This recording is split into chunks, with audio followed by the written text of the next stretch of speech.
العريس قال انا مسحور، انا مسحور. اول ما دخلت شديت ايدها جامد، ومعرفش الدنيا كانت معايا مش مظبوطه لا انا ما كنتش طبيعي.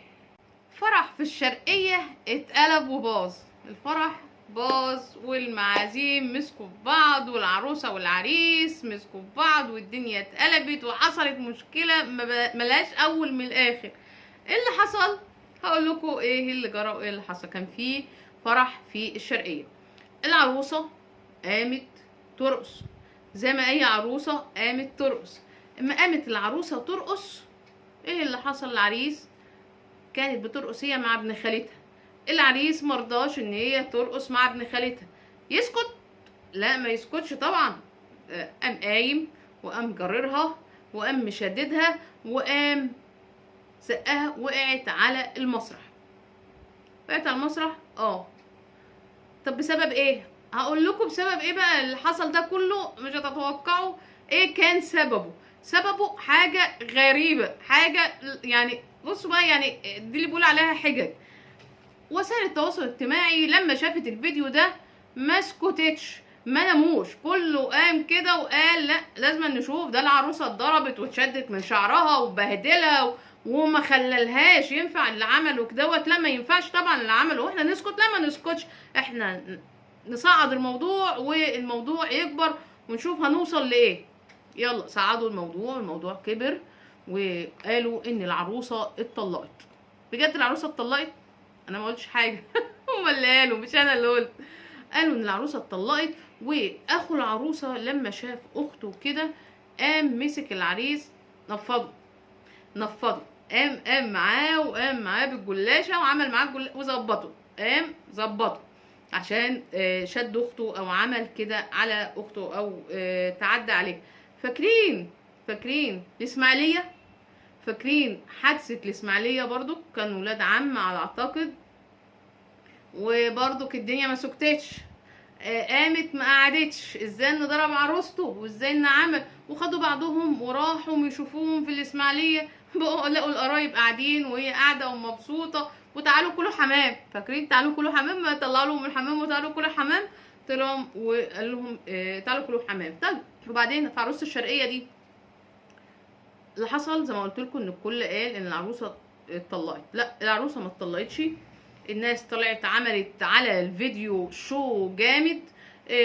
الفرح ده كان من فتره. الناس تداولت الفيديو دلوقتي، وكل قاعد يتكلم ازاي يضرب عروسته، ازاي شدها، ازاي مش عارفه ايه، ازاي وازاي. طلعت العروسه والعريس في احد القنوات واعترفت وقالت كده: انتوا مالكم؟ ما تخليكوا في حالكم، انتوا مالكم بحياتنا؟ انتوا تعرفوا اللي احنا فينا ايه؟ ايه اللي فيكم؟ احنا معمول لنا سحر. معمول لكم سحر؟ العريس قال انا مسحور، انا مسحور. اول ما دخلت شديت ايدها جامد، ومعرفش الدنيا كانت معايا مش مظبوطه لا انا ما كنتش طبيعي. انا ما كنتش طبيعي في الفرح.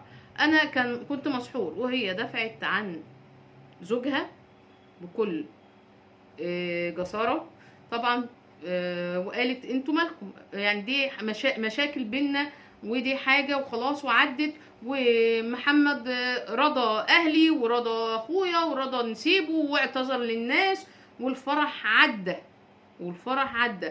خالته كانت بدأت تقرا له قرآن، وبدأ كام شيخ، جابوا كام شيخ له وقال لهم ان هو مسحور. كانوا عايزين ناس معينه، راجل اللي عامل له راجل، وهو السبب في ان هو خلى الفرح كده. وبعدين قامت قالت لهم حتى لو مش مسحور، يعني شوفوا، يعني دفاعا عن زوجها، وحتى لو مش مسحور انتوا مالكم بحياتنا؟ يعني بجد انا لما شفت الواقعه امبارح قعدت اقول لا حول ولا قوه الا بالله العلي العظيم.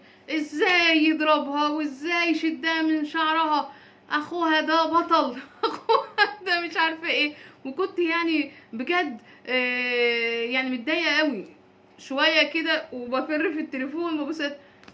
انتوا مالكم؟ قاعده مع حماتها وجوزها ومبسوطه ومتهنيه. احنا بقى ولا انتم ولا المسؤولين دول دخلوا حياتهم ليه وراحوا وانتوا حصل لكم ده فرح ناس ما نعرفهمش واحنا. وبعدين يعني ما همش يعني مشهورين عشان ان احنا نعمل كده وخلاص. اي لقطه في اي فرح اي حاجه في اي مكان خلاص على السوشيال ميديا نقوم رافعينها، نفضح الدنيا كده.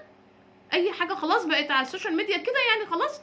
واحد لقط صوره في مشكله في فرح، قام واخد الفيديو ويروح لحد مسؤول معين يقول له انا عندي ليك صفق صحفي، انشر الفيديو ده، وينشر طبعا هو الفيديو وياخد مشاهدات ويطلع ترند على حساب ناس ملهاش دعوة بالترندات وملهاش دعوة بحياة السوشيال ميديا خالص.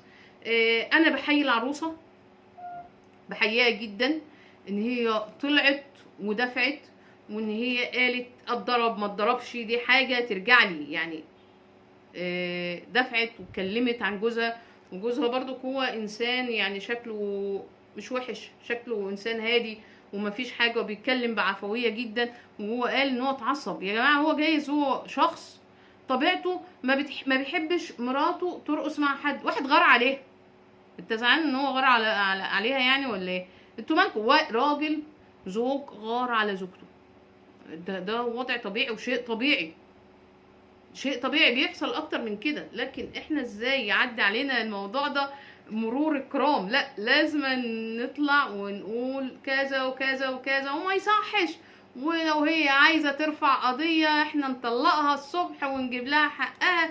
ده انسان همجي، ده انسان ما ينفعش ان هو يتعاش معاه، ده انسان بلا قلب بلا رحمة بلا مشاعر بلا بلا بلا بلا. انتوا بالسلامة انتوا بقى. هي قالت لكم يا جماعة مالكوش دعوة بحياتنا.